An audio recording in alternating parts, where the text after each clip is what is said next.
ಏನು ಮೊದಲು ರಚನೆ ಆಗಿದೆ. ಬಲ್ಲಭಾದೇವಿ ಈ ದೇವಸ್ಥಾನವನ್ನು ರಚನೆ ಮಾಡಿದ್ರಂತ ಹಿಸ್ಟ್ರಿ ಉಂಟು. ಆ ಹಿಸ್ಟ್ರಿಯನ್ನು ಇಟ್ಕೊಳ್ಬೇಕೆಂಬ ಉದ್ದೇಶದಿಂದ ಇದರ ಯಾವುದೇ ಕಲ್ಲುಗಳನ್ನು ನಾವು ಬದಲಾವಣೆ ಮಾಡಲಿಲ್ಲ. ಒಂದಷ್ಟು ಪಾದುಕೆಗಳನ್ನು, ಇದು ದೇವಸ್ಥಾನ ಹೇಗಿತ್ತಂದರೆ ಡೈರೆಕ್ಟಾಗಿ ಗದ್ದೆಯಲ್ಲೇ ಮೊದಲು ಪಂಚಾಂಗ ಯಾವುದೇ ರೀತಿ ನಾವು ಕಳಿಸಿದಾಗ ಮೊನ್ನೆ ಯಾವುದೇ ಪಂಚಾಂಗದ ಕುರುವು ಇಲ್ಲ, ಏನೂ ಇಲ್ಲ. ಈಗಿನವರೆಗೂ ಒಂದು ಪಂಚಾಂಗ ಇಲ್ಲದೆ ಯಾವುದೇ ಕಲ್ಲು ನಿಲ್ಲಿಸಲಿಕ್ಕೆ ಸಾಧ್ಯ ಇಲ್ಲ, ಸಿಂಕ್ ಆಗ್ತದೆ ಹೇಳ್ತಾರೆ.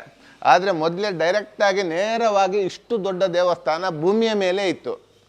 ಅದನ್ನು ಈ ಸಲ ನಾವು ಇನ್ನೊಮ್ಮೆ ಅದಕ್ಕೆ ಪಂಚಾಂಗದ ವ್ಯವಸ್ಥೆಯನ್ನು ಮಾಡಿ ಹೊಸ ಪಾದುಕೆಯನ್ನು ಕೊಟ್ಟು ಅದು ಮೇಲಿನ ರಚನೆ ಏನುಂಟು ಅದನ್ನೇ ಮುಂದುವರಿಸಿದ್ದೇವೆ. ಶಿವನ ವಿಶೇಷವಾಗಿ 25ನೇ ತಾರೀಕು ಶಿವ ನಾಡ್ದು ಪ್ರತಿಷ್ಠೆ ಆಗಲಿಕ್ಕುಂಟು. ಶಿವ ಈಗಾಗಲೇ ಬಾಲಾಲಯದಲ್ಲಿ ನಾವು ಪ್ರತಿಷ್ಠೆ ಮಾಡಿ ಅಲ್ಲಿ ಪೂಜಾ ಕೈಕಾರ್ಯಗಳು ಈಗ ನಡೀತಾ ಉಂಟು. ಇದಕ್ಕೆ ವಿಶೇಷವಾಗಿ 25ನೇ ತಾರೀಕು, ಅದು 22 ತಾರೀಕು ಆದರೆ ಇದು 25ನೇ ತಾರೀಕು ನಮ್ಮದು ಶಿವನ ಪ್ರತಿಷ್ಠೆ. ಆ ದಿವಸ ಗಣಪನಿಗೆ ಬ್ರಹ್ಮಕಲಶ, ಅದೇ ದಿವಸ ಈ ಪ್ರತಿಷ್ಠೆ ಆಗಲಿಕ್ಕುಂಟು. ಪ್ರತಿಷ್ಠೆಯ ನಂತರ 28 ತಾರೀಕಿಗೆ ಸರಿಯಾಗಿ ಇದರದ್ದು ಯಾವುದರದ್ದು ಶಿವನದ್ದು ಬ್ರಹ್ಮಕಲಶ ಆಗಲಿಕ್ಕುಂಟು. ಏನು ಪೂಜಾ ವಿಧಾನಗಳು ಮೊದಲೇನು ನಡೀತಾ ಉಂಟು ಅದೇ ರೀತಿ ಪೂಜಾ ವಿಧಾನಗಳು ನಡೀಲಿಕ್ಕುಂಟು. ಒಂದಷ್ಟು ಅಭಿಷೇಕಗಳು, ಒಂದಷ್ಟು ಬೇರೆ ಪೂಜೆ ವ್ಯವಸ್ಥೆಯಲ್ಲಿ ಬದಲಾವಣೆ ತರಬೇಕು. ಒಂದಷ್ಟು ಜನರು ಬಂದು ಇಲ್ಲಿ ಸೇವೆ ಕೊಡುವಂಥ ವ್ಯವಸ್ಥೆ ಇಲ್ಲಿ ಆಗಬೇಕು. ಇಲ್ಲಿ ಮೊದಲು ರುದ್ರಾಭಿಷೇಕ ಬಿಟ್ಟರೆ ಶಿವನಿಗೆ ಬೇರೆ ವ್ಯವಸ್ಥೆಗಳು, ಯಾವುದೇ ಪೂಜೆಯ ವ್ಯವಸ್ಥೆಗಳು ಇರಲಿಲ್ಲ. ಹಾಗಾಗಿ ಜನರು ಏನು ಭಕ್ತಾದಿಗಳು ಇಚ್ಛೆ ಪಡ್ತಾರೆ ಆ ಎಲ್ಲ ಸೇವೆಗಳನ್ನು ಇಲ್ಲಿ ಮಾಡುವಂಥ ವ್ಯವಸ್ಥೆ ಮಾಡಬೇಕೆಂಬ ಗುರುಗಳ ಆಜ್ಞೆ ಆಗಿದೆ. ಆ ರೀತಿ ಮುಂದೆ ನಡೀಲಿಕ್ಕಿದೆ. ತೀರ್ಥ ಬಾವಿನೂ ಅದೇ ಇದೆ. ಆದರೆ ಈಗ ಏನು ಬದಲಾವಣೆ ಮಾಡಿದ್ದೇವೆ ಅಂದರೆ ಬ್ರಾಹ್ಮಣರಿಗೆ ಪೂಜೆ ಮಾಡಬೇಕಾದ್ರೆ ಮೊದಲು ಸ್ನಾನ ಮಾಡಿ ಇದರಲ್ಲಿ ಮಡಿಯಲ್ಲಿ ಬರಬೇಕು. ಹಾಗಾಗಿ ಅವರಿಗೋಸ್ಕರ ಒಂದು ಹೊಸ ಬಾವಿಯನ್ನು ಬೇರೆಯೇ ಬಾವಿಯ ವ್ಯವಸ್ಥೆ ಮತ್ತು ಅವರಿಗೆ ಇಲ್ಲಿ ಬಟ್ಟೆ ಒಣಗಿಸುವ ವ್ಯವಸ್ಥೆ ಬೇರೆಯೇ ಮಾಡಿದ್ದೇವೆ. ಆ ತೀರ್ಥ ಬಾವಿ ಭಾಳ ಶುದ್ಧದಲ್ಲಿರಬೇಕೆಂಬ ಉದ್ದೇಶದಿಂದ ತೀರ್ಥ ಬಾವಿಯನ್ನು ಬೇರೆಯೇ ಇಟ್ಟಿದ್ದೇವೆ. ಅದನ್ನು ಯಾವುದೇ ಸ್ನಾನ ಮಾಡಲಿಕ್ಕೆ ಇರಲಿ, ಬೇರೆ ಯಾವ ಕೆಲಸಕ್ಕೆ ಅಲ್ಲಿಂದ ನೀರು ಹೋಗುವುದಿಲ್ಲ. ಅದು ಬರೀ ತೀರ್ಥ ಅಭಿಷೇಕ ಇಂಥ ಕೆಲಸಕ್ಕೆ ಮಾತ್ರ ಹೋಗಲಿಕ್ಕಿದೆ. ಇದು ಶಿವನ ಮೊದಲಿನ ಪಾಣಿಪೀಠ. ಯಾವಾಗ ಮಾಡಿದ್ದಾರೆ, ಯಾವಾಗ ಇದರ ರಚನೆ ಆಗಿದೆ ಅಂತ ಹೇಳಲಿಕ್ಕೆ ಸಾಧ್ಯ ಇಲ್ಲ. ಇದು ನೋಡುವಾಗಲೇ ಗೊತ್ತಾಗ್ತದೆ ಯಾವ ರೀತಿ ಎಷ್ಟು ಹಳೇದಾಗಿರ್ಬೋದು ಎಂಬುದು ಇದು ನೋಡಿದ್ರೇ ಗೊತ್ತಾಗ್ತದೆ. ಭಾಳ ಹಳೆಯ ರಚನೆ ಅಂತ. ಅದನ್ನೇ ಉಪಯೋಗ ಮಾಡಬೇಕೆಂಬ ಗುರುಗಳ ಆಜ್ಞೆ ಸಹ ಇದೇ ಹಳೆಯ ಪೀಠವನ್ನೇ ರಚನೆ ಮಾಡಬೇಕು. ಅದರಲ್ಲೇ ಶಿವನ ಪ್ರತಿಷ್ಠಾಪನೆ ಆಗಬೇಕೆಂಬ ಉದ್ದೇಶವನ್ನು ಇಟ್ಕೊಂಡಿದ್ದೇವೆ. ಮತ್ತು ಇದು ತೀರ್ಥ ಮಂಟಪ ವಿಶಿಷ್ಟವಾಗಿ ರಚನೆ ಮಾಡಲಾಗಿದೆ. ಎಲ್ಲ ಕಡೆ ಮರದ ಕೆತ್ತನೆಯಲ್ಲಿ ಮಾಡ್ತಾರೆ. ಆದರೆ ಇಲ್ಲಿ ಈ ಭಾಗದಲ್ಲಿ ಎಲ್ಲಿ ಸಹ ತೀರ್ಥ ಮಂಟಪ ಕಲ್ಲಿನ ಕೆತ್ತನೆಯಲ್ಲಿ ಎಲ್ಲಿ ಸಹ ಇಲ್ಲ. ಅದು ವಿಶಿಷ್ಟವಾಗಿ ಏನಾದರೂ ಇರಬೇಕು ನಮ್ಮಲ್ಲಿಯೂ ಕೂಡ ಅಂತ ಯೋಚನೆ ಮಾಡುವಾಗ ತೀರ್ಥ ಮಂಟಪವನ್ನು ಸಂಪೂರ್ಣವಾಗಿ ಅದರ ಮುಚ್ಚಿಗೆಯನ್ನು ಕಲ್ಲಿನ ಕೆತ್ತನೆಯಲ್ಲೇ ರಚನೆ ಆಗಬೇಕೆಂಬ ಉದ್ದೇಶದಿಂದ ತೀರ್ಥ ಮಂಟಪವನ್ನು ವಿಶಿಷ್ಟವಾಗಿ ರಚನೆ ಮಾಡಲಾಗಿದೆ. ಎಲ್ಲವೂ ನಮ್ಮ ಪೂರ್ವಾಭಿಮುಖ ಮುಂಭಾಗ 2 ದ್ವಿತಲ ರಚನೆಯಲ್ಲಿ ನಾವು ಪೌಳಿಯನ್ನು ರಚನೆ ಮಾಡಿದ್ದೇವೆ. ಇದು ಏನು ರಚನೆ ಆಗ್ತಾ ಉಂಟು, ದೇವಸ್ಥಾನದ ಮುಂಭಾಗದ ಏನು ದ್ವಾರ ಬರ್ತದೆ ಅದರ ಕೆಳಗಿನ ಇದು ಸಂಪೂರ್ಣ ವಾಸ್ತುಶಿಲ್ಪ ರಚನೆ ಆಗ್ತಾ ಉಂಟು. ಇದು ವಿಶಿಷ್ಟ ರೀತಿಯಲ್ಲಿ ಕೆತ್ತನೆಗಳಿಂದ ಈ ಏನು ರಚನೆ ಆಗ್ತಾ ಉಂಟು. ಇದು ನಾಡ್ದು ಏನು ಉದ್ಘಾಟನೆ 22 ತಾರೀಕಿನ ಒಳಗೆ ಇದು ರಚನೆ ಆಗಬೇಕು ಎಂಬ ಉದ್ದೇಶದಿಂದ ಭಾಳಷ್ಟು ಕೆಲಸ ಕಾರ್ಮಿಕರು ಇದರ ಬಗ್ಗೆ ಒತ್ತಡದಿಂದ ಕೆಲಸ ಮಾಡ್ತಾ ಇದ್ದಾರೆ. ವಿಶೇಷವಾಗಿ ರಥ, ಮೊದಲು ಚಂದ್ರಮಂಡಲ ರಥ ಭಾಳ ಸಣ್ಣ ರಥ ಇತ್ತು. ಅದನ್ನು ವಾಸ್ತುವನ್ನು ಚೇಂಜ್ ಮಾಡಬೇಕೆಂಬ ಉದ್ದೇಶದಿಂದ ರಥವನ್ನು ಹೊಸದಾಗಿ ರಚನೆ ಮಾಡಿದ್ದೇವೆ. ಮೊದಲಿಕ್ಕಿಂತ 2 ಫೀಟ್ ಹೈಟ್ ಆಗುವಷ್ಟು ರಚನೆ ಮಾಡಿ ಭಾಳಷ್ಟು 2 ದೇವರು ಒಂದೇ ರಥದಲ್ಲಿ ಕೂತ್ಕೊಳ್ಬೇಕೆಂಬ ಉದ್ದೇಶದಿಂದ ರಥವನ್ನು ಒಂದಷ್ಟು ಅಗಲವನ್ನು ಮಾಡಿದ್ದೇವೆ. ಅದರದ್ದು ಒಂದೇ ರಥದಲ್ಲಿ 2 ದೇವರು ಇಲ್ಲಿಯ ವಿಶೇಷತೆ. ಅಂದರೆ ದೇವರು ರಥದಲ್ಲಿ ಬೇರೆ ಕಡೆ ಒಂದೇ ದೇವರು ಇರ್ತಾರೆ, ಇಲ್ಲಿ ವಿಶೇಷವಾಗಿ 2 ದೇವರು ಒಂದೇ ರಥದಲ್ಲಿ ರಥೋತ್ಸವ ನಡೀತದೆ. ಇದು ದೇವರ ಪೂರ್ವದ್ವಾರ. 2, ಒಂದು ಗಣಪತಿಯದ್ದು ಒಂದು ಶಿವನದ್ದು ಮೊದಲು ಒಂದೇ ದ್ವಾರ ಇತ್ತು. ಈ ಸರಿ 2 ದ್ವಾರವನ್ನು ರಚನೆ ಮಾಡಿದ್ದೇವೆ. 2 ಭಾಗದಿಂದಲೂ ನಾವು ದೇವಸ್ಥಾನವನ್ನು ಎಂಟ್ರಿ ಮಾಡ್ಬೋದು. ಇಲ್ಲಿ ದೇವರು ಒಂದು ಶಿವ ಪೂರ್ವಾಭಿಮುಖವಾಗಿದ್ದರೆ ಗಣಪತಿ ಪಶ್ಚಿಮಾಭಿಮುಖವಾಗಿ ಇದ್ದಾನೆ. ಹಾಗಾಗಿ ಈ ದೇವಸ್ಥಾನ ವಿಶೇಷವಾಗಿ ಇದು ಕೊಡಿಮರದ್ದು ಕಳೆದ ಸಲ ಇದ್ದ ಕೊಡಿಮರ ಬದಲಾವಣೆ ಮಾಡಿ ಈ ಸಲ 65 ಫೀಟ್ ಉದ್ದದ ಕೊಡಿಮರವನ್ನು ನಾವು ಇಲ್ಲಿ ಸ್ಥಾಪನೆ ಮಾಡಿದ್ದೇವೆ. 2 ದಿನ ಮೊದಲಷ್ಟೇ ಇದು ಕೊಡಿಮರ ಸ್ಥಾಪನೆ ಆಗಿದೆ. ಇನ್ನು ಇದಕ್ಕೆ ತಾಮ್ರದ ಹೊದಿಕೆ ಎಲ್ಲ ಕಾರ್ಯಗಳು ಒಂದು 2-3 ದಿನದಲ್ಲಿ ಆಗಲಿಕ್ಕಿದೆ. ಇದು ದೇವಸ್ಥಾನದ ಪುಷ್ಕರಣಿ. ದೇವಸ್ಥಾನದ ಪೂರ್ವಾಭಿಮುಖವಾಗಿ ವಾಸ್ತು ಪ್ರಕಾರ ಈ ಭಾಗದಲ್ಲೇ ಈ ಪುಷ್ಕರಣಿ ಈ ದೇವಸ್ಥಾನದ ಉಂಟು. ಇದನ್ನು ವಿಶೇಷವಾಗಿ ಇನ್ನು ಮುಂದೆ ಅಭಿವೃದ್ಧಿ ಮಾಡಬೇಕೆಂಬ ಉದ್ದೇಶವನ್ನು ನಾವು ಇಟ್ಕೊಂಡಿದ್ದೇವೆ. ಈ ಪುಷ್ಕರಣಿಯ ಹತ್ತಿರದಲ್ಲೇ ಪೇಜಾವರ ಮಠದ ಹಿಂದಿನ 3 ಗುರುಗಳ ಇಲ್ಲಿ ವೃಂದಾವನ ಉಂಟು. ಸುಮಾರು 250 ವರ್ಷ ಹಿಂದೆ ಈ 3 ಗುರುಗಳು ಇಲ್ಲಿ ವೃಂದಾವನರಾಗಿದ್ದಾರೆ ಎಂಬ ಒಂದು ಹಿಸ್ಟ್ರಿ ನಾವು ಇಲ್ಲಿ ಕೇಳಲಿಕ್ಕೆ ಸಿಗ್ತದೆ. ನಾಗನ ಹೊಸ ಗುಡಿ ಉಂಟು. ಹಾಂ, ಇದು ನಾಗನ ಹಳೆಯ ಗುಡಿ. ನಾಗನ ಗುಡಿಯನ್ನು ದೇವರಿಗೆ ಮುಖ ಮಾಡಬೇಕೆಂಬ ಉದ್ದೇಶದಿಂದ ಈಗ ಹೊಸ ಗುಡಿಯ ನಿರ್ಮಾಣ ಆಗ್ತಾ ಉಂಟು. ಪಶ್ಚಿಮಾಭಿಮುಖವಾಗಿ ನಾಗನ ಹೊಸ ಗುಡಿ ಇಲ್ಲಿ ನಿರ್ಮಾಣ ಆಗಲಿಕ್ಕಿದೆ. ನಾವಿಲ್ಲಿ ನೋಡ್ತಾ ಇದ್ದೇವೆ ವಿಶೇಷವಾಗಿ ಸುತ್ತುಪೌಳಿಯ ರಚನೆಯನ್ನು ವಿಶಿಷ್ಟ ರೀತಿಯಲ್ಲಿ ಕಲ್ಲಿನಲ್ಲೇ ಒಳಗೆ ಒಳ್ಳೆಯದಾಗಿ ಭಾಳ ತಂಪಿರಬೇಕೆಂಬ ಉದ್ದೇಶದಿಂದ. 2ನೇದಾಗಿ ಹಳೆಯ ಏನು ವಾಸ್ತುಶಿಲ್ಪ ಉಂಟು, ಮೊದಲಿನ ಕಾಲದಲ್ಲಿ ಕೆಂಪು ಕಲ್ಲಲ್ಲೇ ಎಲ್ಲ ರಚನೆಗಳು ಆಗ್ತಾ ಇದ್ದದ್ದು. ಆ ಕೆಂಪು ಕಲ್ಲಿನಲ್ಲೇ ರಚನೆ ಮಾಡಬೇಕೆಂಬ ಉದ್ದೇಶದಿಂದ ಕೆಂಪು ಕಲ್ಲು ಮತ್ತು ಪಾದೆಕಲ್ಲು ಎರಡನ್ನೂ ಉಪಯೋಗಿಸಿ ಭಾಳ ಸುಂದರವಾದ ರಚನೆಯನ್ನು ನಾವು ಇಲ್ಲಿ ಕಾಣ್ತಾ ಇದ್ದೇವೆ. ಇದು ಇಡೀ ಪೌಳಿ, ಇಷ್ಟು ದೊಡ್ಡ ಪೌಳಿ ಈ ಭಾಗದಲ್ಲಿ ಎಲ್ಲಿ ದೇವಸ್ಥಾನದಲ್ಲಿ ನಿಮಗೆ ನೋಡಲಿಕ್ಕೆ ಸಿಗಲಿಕ್ಕಿಲ್ಲ. ಒಂದು ಪೌಳಿ ಒಳಗೆ 2 ದೇವಸ್ಥಾನ ಮತ್ತು ಭಾಳ 2 ದೇವಸ್ಥಾನ ಒಂದು ಪೌಳಿ ಒಳಗೆ ದೊಡ್ಡ ರಚನೆ ಒಳಗೆ ಇದು ಪೌಳಿ ಉಂಟು. ಈ ಭಾಗದಲ್ಲಿ ಎಲ್ಲಿ ಸಹ ಅಷ್ಟು ದೊಡ್ಡ ರಚನೆ ಎಲ್ಲಿ ಸಹ ನೋಡಲಿಕ್ಕೆ ಸಿಗಲಿಕ್ಕಿಲ್ಲ. ಪೇಜಾವರ ಹೊಸದಾಗಿ ರಚನೆ ಆಗ್ತಾ ಇರುವಂಥ ಪೇಜಾವರ ಮಠ. ಇದು ನಾನು ಈಗಾಗಲೇ ಹೇಳಿದ ಹಾಗೆ ಈ ದೇವಸ್ಥಾನ ಪೇಜಾವರ ಮಠದ ಆಡಳಿತದಲ್ಲಿ ಇರುವಂಥ ದೇವಸ್ಥಾನ. ಈಗ ಏನು ರಚನೆ ಆಗ್ತಾ ಉಂಟು ಈ ವಾಸ್ತು ಪೇಜಾವರದ ಮಠದ ಹಿಸ್ಟ್ರಿಯಲ್ಲಿ ಭಾಳ ದೊಡ್ಡ ವಾಸ್ತು ಅಂತ ಹೇಳ್ಬೋದು. ಭಾಳ ದೊಡ್ಡ ವ್ಯವಸ್ಥಿತವಾಗಿರುವಂಥ ಪೇಜಾವರ ಮಠ ಇದು. ಬೇಕಾಗುವಂಥ ಒಂದು ಪ್ರವಚನಕ್ಕೆ ಹಾಲ್, ಗುರುಗಳಿಗೆ ವಾಸ್ತವ್ಯ, ಶಿಷ್ಯವೃಂದಕ್ಕೆ ವಾಸ್ತವ್ಯ, ಮೇಲೆ ಗುರುಗಳಿಗೆ ಪಾಠ ಮಾಡಲಿಕ್ಕೆ ಪ್ರವೇಶಿಯ ಒಂದು ಒಳ್ಳೆಯ ಪಾಠಶಾಲೆ ಎಲ್ಲವೂ ರಚನೆ ಇದರ ಒಳಗೆ ಮಠದ ಒಳಗೆ ಉಂಟು. ನಾಡ್ದು ಗುರುಗಳು ಬಂದು ನಾಡ್ದು 22ಕ್ಕೆ 18ಕ್ಕೆ ನಾಡ್ದು ಗುರುಗಳು ಬರ್ತಾರೆ. ಬಂದ ಕೂಡಲೇ ಇದರ ಒಳಗೆ ರಾಮದೇವರ ಪ್ರತಿಷ್ಠೆ ಆಗಲಿಕ್ಕೆ ಉಂಟು.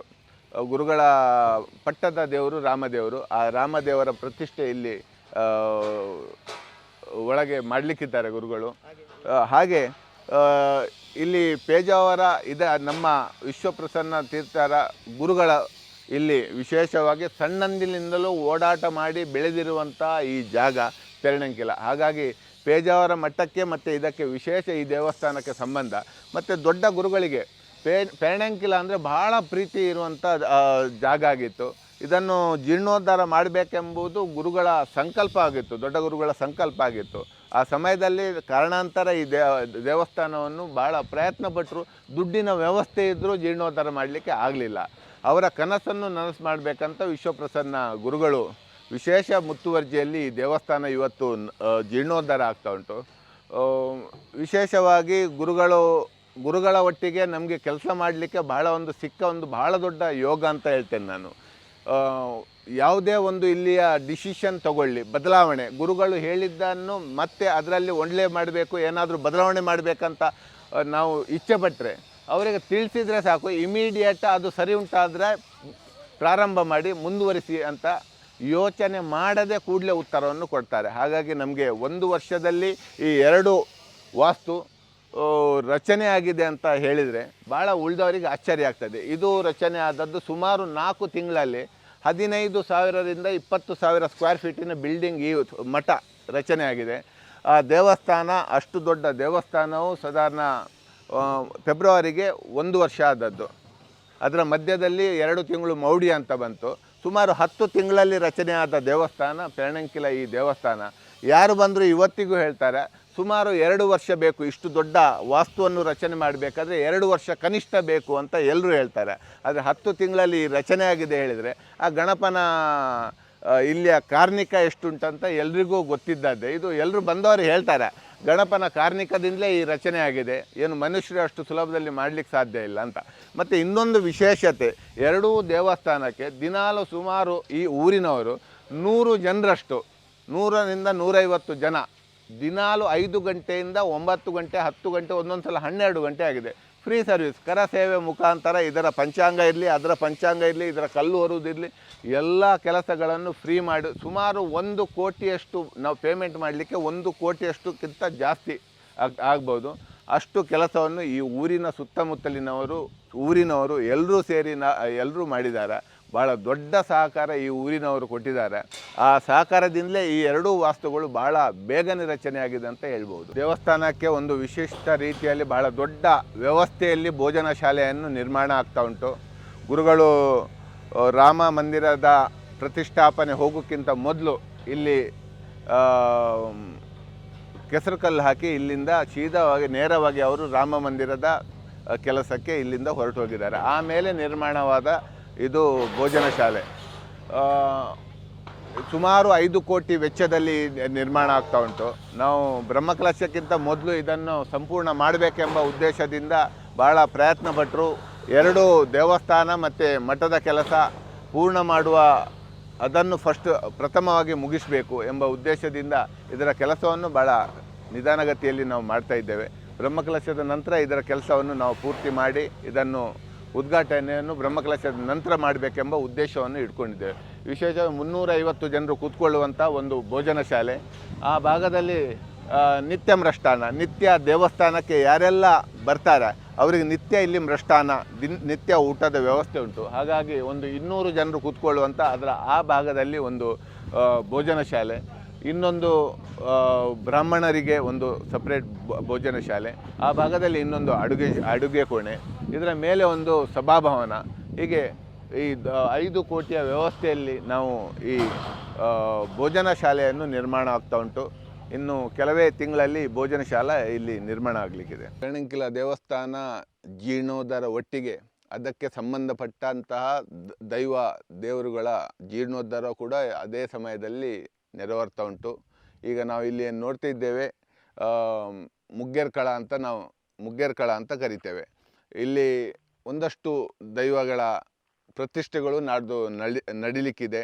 ವಿಶೇಷವಾಗಿ ಇಲ್ಲಿರುವಂಥ ದೈವಗಳು ಒಂದು ಬ್ರಹ್ಮೇರ್, ಹಾಗೆಯೇ 2ನೇದಾಗಿ ಧರ್ಮರಸು, 3ನೇದಾಗಿ ಎಡ್ಮೂರ ದೈವ, 4ನೇದಾಗಿ ಕೆಲತ ಪೆರ್ಣ, 5ನೇದಾಗಿ ತನ್ನಿಮಾನಿಗ, 6ನೇದಾಗಿ ಭದ್ರಾ ಕಡೆಂಜು, 7ನೇದಾಗಿ ಹಲೇರೆ ಪಂಜುರ್ಲಿ. ಹಾಗೆ ಇಷ್ಟೆಲ್ಲ ದೈವಗಳ ಪ್ರತಿಷ್ಠೆ ನಾಡ್ದು ಇಲ್ಲಿ ಈ ಭಾಗದಲ್ಲಿ ನಡಿಲಿಕ್ಕುಂಟು. ಸುಮಾರು 85 ವರ್ಷದಿಂದ ಈ ಏನು ಮುಗ್ಗೇರ್ಕಳ ಅಂತ ಹೇಳುವಂಥದ್ದು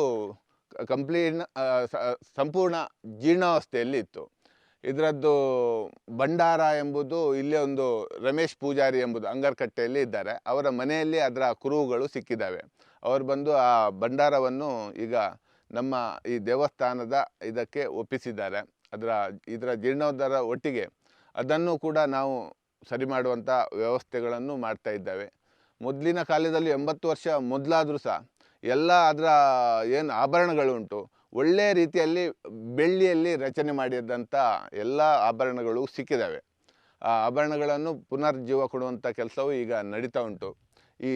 ಈ ಭಾಗದಲ್ಲಿ ಇರುವಂಥ ಈ ದೈವಗಳ ಗುಡಿಗಳನ್ನು ಹೊಸದಾಗಿ ಮೊದಲಿನ ಏನು ಗುಡಿ ಕಟ್ತಾ ಇದ್ದೇವೆ, ಈ ಜಾಗದಲ್ಲೇ ಮೊದಲು ಗುಡಿ ಇತ್ತು. ಅಲ್ಲೇ ಮತ್ತೊಮ್ಮೆ ಆ ಭಾಗದಲ್ಲಿ ಅದರ ಜಾಗದಲ್ಲೇ ಗುಡಿಗಳನ್ನು ಕಟ್ಟಿ ನಾವು ಪುನರ್ ಪ್ರತಿಷ್ಠೆಯನ್ನು ನಾಡ್ದು ಮಾಡಲಿಕ್ಕಿದ್ದೇವೆ. ದೇವಸ್ಥಾನದ ಇವರು ಮುಗ್ಗೇರ್ಲು ಕಾವಲುಗಾರರು ಎಂಬುದಾಗಿ ನಾವು ಮೊದಲು ಕೇಳಿರುವಂಥ ಇತಿಹಾಸ. ಹಾಗಾಗಿ ಅದರ ಒಟ್ಟಿಗೆ ಇದೊಂದು ಆಗಬೇಕೆಂಬ ಉದ್ದೇಶವನ್ನು ಆ ಪ್ರಶ್ನಾ ಚಿಂತನೆಯಲ್ಲಿ ಬಂದ ಕಾರಣ ಮತ್ತು ಎಲ್ಲರ ಅಭಿಪ್ರಾಯದ ಪ್ರಕಾರ ಇದು ಮುಗ್ಗೇರ್ಕಳವು ಇವತ್ತು ಜೀರ್ಣೋದ್ಧಾರ ಆಗ್ತಾ ಉಂಟು. ನಾವೇನು ನೋಡ್ತಾ ಇದ್ದೇವೆ, ಇಷ್ಟು ದೊಡ್ಡ ವ್ಯವಸ್ಥೆಯಲ್ಲಿ ನಾವು ಆ ಭಾಗದಲ್ಲಿ ಅಲ್ಲಿ ನಾಡ್ದು ಸಾಂಸ್ಕೃತಿಕ ಕಾರ್ಯಕ್ರಮದ ವೇದಿಕೆ ಬರಲಿಕ್ಕುಂಟು. ಇಲ್ಲಿ ಒಂದು ಸುಮಾರು 3,000 ಜನರು ಕೂತ್ಕೊಳ್ಳುವಂಥ ವ್ಯವಸ್ಥೆ. ಸಾಂಸ್ಕೃತಿಕ ಕಾರ್ಯಕ್ರಮ ದಿನಾಲು ವಿಶಿಷ್ಟ ರೀತಿಯಲ್ಲಿ, ಮಧ್ಯಾಹ್ನ ಕೂಡ ಸಾಯಂಕಾಲ ವಿಶಿಷ್ಟ ರೀತಿಯಲ್ಲಿ ಭಜನಾ ಕಾರ್ಯಕ್ರಮಗಳು ಇಲ್ಲಿ ನಿರಂತರವಾಗಿ ನಾವು 15ರಿಂದ 16 ದಿನ, ನಾಡ್ದು 17 ತಾರೀಕಿಗೆ ಪ್ರಾರಂಭವಾದ ಸಾಂಸ್ಕೃತಿಕ ಕಾರ್ಯಕ್ರಮ ಈ ವೇದಿಕೆಯಲ್ಲಿ ನಿರಂತರವಾಗಿ ಈ ಕಾರ್ಯಕ್ರಮಗಳು ಇಲ್ಲಿ ನಡೀಲಿಕ್ಕುಂಟು. 25 ತಾರೀಕಿಗೆ ನಾಡು ಸೋಮವಾರ ಪದ್ಮಶ್ರೀ ವಿಜೇತ ಪುರಸ್ಕೃತರಾದ ನಮ್ಮ ಆನಂದ್ ಶಿವಮಣಿ ಇವರ ಕಾರ್ಯಕ್ರಮ ಈ ವೇದಿಕೆಯಲ್ಲಿ ನಡೀಲಿಕ್ಕುಂಟು. ಅವರೊಟ್ಟಿಗೆ ಮಾಂಡೋಲಿಯನ್ ವಾದಕ ರಾಜೇಶ್ ಚೆನ್ನೈ ಇವರು ಸೇರಿಕೊಳ್ತಾ ಇದ್ದಾರೆ ಮತ್ತು ಅವರೊಟ್ಟಿಗೆ ಬೇರೆ ಒಂದಷ್ಟು ಜನ ವಿವಿಧ ಕಲಾವಿದರು ಅವರೊಟ್ಟಿಗೆ ಸೇರಿಕೊಳ್ತಾ ಇದ್ದಾರೆ. ಭಾಳಷ್ಟು ವೈವಿಧ್ಯಮಯ ಕಾರ್ಯಕ್ರಮಗಳನ್ನು ದಿನದಿಂದ ದಿನಕ್ಕೆ ನಾವು ಇಲ್ಲಿ ದಿನಾಲು ಒಂದು 15-16 ದಿನ ಇಲ್ಲಿ ಇಟ್ಕೊಂಡಿದ್ದೇವೆ.